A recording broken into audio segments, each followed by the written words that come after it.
എടാ ഒരു എൻഗേജ്മെന്റ് എടുക്കാൻ തന്നിട്ട് ഒരാഴ്ച നിന്റെ ഒരു വിവരമില്ലല്ലോ. ഇവിടെ അടുത്തൊരു വർക്ക് ഉണ്ടായിരുന്നു, അതിന് വേണ്ടി വന്നതാ. എടാ അതൊക്കെ ശരി, നീ വിളിച്ചെന്താ ഫോൺ എടുക്കാത്ത? വർക്ക് കോപ്പി ചെയ്യാൻ ഇന്ന് വരാം നാളെ വരാന്ന് പറഞ്ഞിട്ട് എന്താ പരിപാടി? എന്താ എടാ ഒരു കയ്യൊപ്പം പറ്റി. എന്ത് കാർഡ് കോപ്പി ചെയ്താന്ന് കരുതി നമ്മുടെ ചെക്കൻ അത് ഫോർമാറ്റ് ചെയ്തടാ.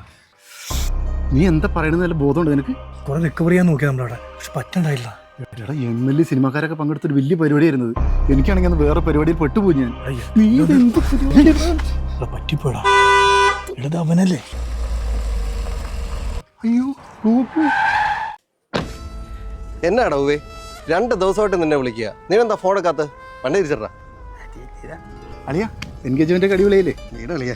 എടാ സോറിടാ, എനിക്ക് വരാൻ പറ്റിയില്ല. ഞാൻ വേറെ ആളെ വിട്ടിട്ട് ദേഷ്യമൊന്നുമില്ലല്ലോ. നീ അന്ന് തന്നെ ഉറപ്പിക്കല്ലേ? എടാ 2 ദിവസം ഫോട്ടോ വീഡിയോ ഞാൻ എങ്ങനെയെങ്കിലും വീട്ടിലെത്തിക്കടാ, ഉറപ്പ്. അതിന് നീ വല്ല തോട്ടിലും കൊണ്ട് കളാ.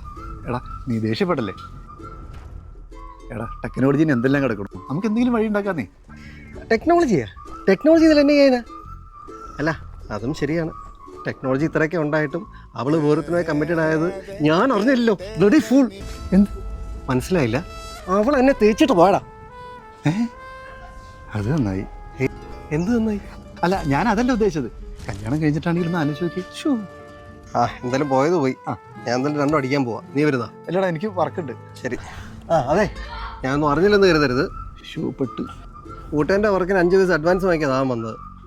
അതിനൊന്നും ആവശ്യമില്ല, ഞാൻ 50 രൂപ GPay ചെയ്യും.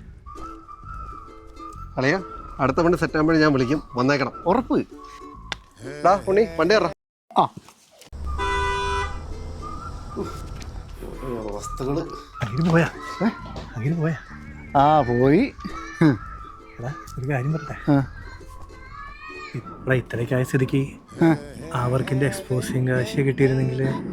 എന്ത് നിന്റെ എക്സ്പോസിങ് കാശ്?